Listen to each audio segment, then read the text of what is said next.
Ating wireless lavalier microphone, ano. Meron tayong mic. Ito yung pinaka mic natin. Ito yung pinaka receiver nya. Yan yung pinaka receiver nya.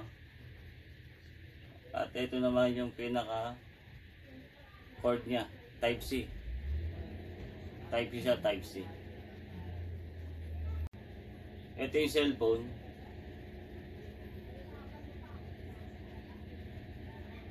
Paliban nito tayo guys, ha.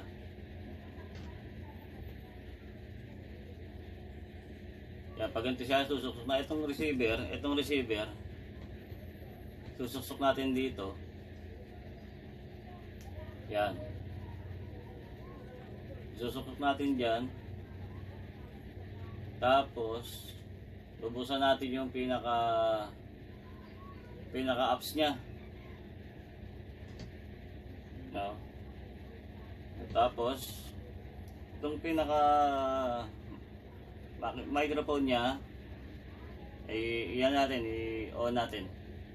Press lang natin to. Yan, kung makita nyo may ilaw na siya, no? Gumagana na yan guys. Hello.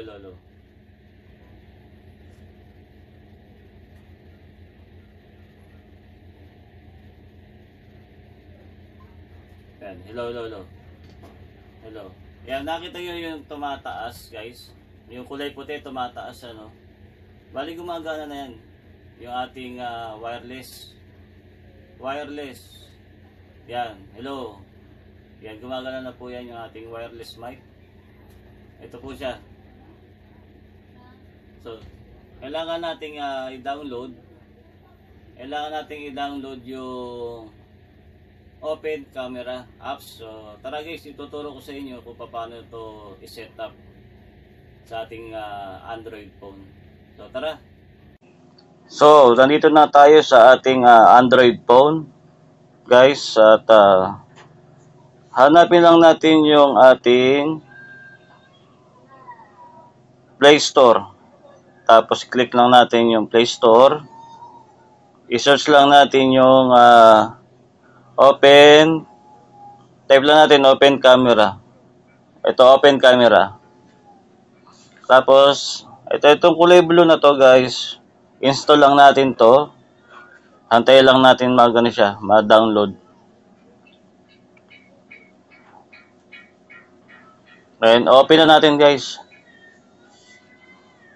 So, allow natin to. Okay. So, salta tayo ng settings.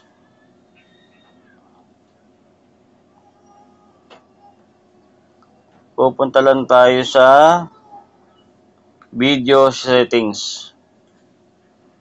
Tapos, punta lang tayo sa audio source. Itong audio source nya. Mga guys, yan.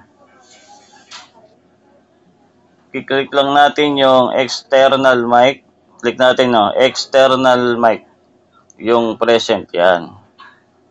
Tapos, pag na-click na natin, guys, back lang tayo. Punta lang tayo sa camera preview. Tapos, hanapin lang natin yung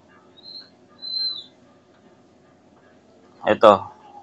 Show audio level meter. Yan, puntahan lang natin yan. Click natin. Yan. Pag na-click na natin, guys, gagana na yung ating lavalier. Wireless mic. So, yan guys, na-set up na natin yung ating microphone. Ito yung pinaka-mic natin. Hello.